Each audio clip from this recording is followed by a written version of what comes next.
الرجاء الرياضي رجع لمدينة الدار البيضاء بعد ما سال المعسكر الإعدادي ديالو في طنجة اللي دام 10 أيام. هاد المعسكر كان هو الأخير قبل بداية الموسم الجديد، وتخللاتو ماتش ودي ضد اتحاد توارقة اللي سال ب2-1 لصالح توارقة.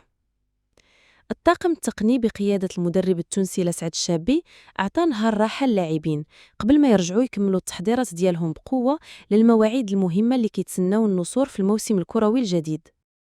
رئيس نادي الرجاء الرياضي دار اجتماع مهم مع اللاعبين والطاقم التقني في إطار الاستعدادات المكثفة اللي كيديرها الفريق قبل بداية الموسم الرياضي الجديد. هذا الاجتماع جاء في مرحلة حساسة من البرنامج الإعدادي فين ركز على تحفيز المجموعة وأكد على أهمية اللعب الجماعي، الانضباط والروح القتالية باش يحقق الفريق الأهداف ديالو.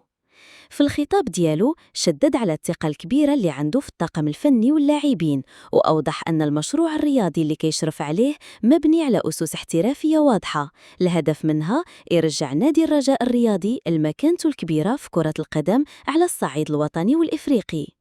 ومن موقعه كرئيس لنادي كيكمل قيادة مشروع كيعاول على الاستمرارية، تكوين والنتائج في وسط منافسة قوية.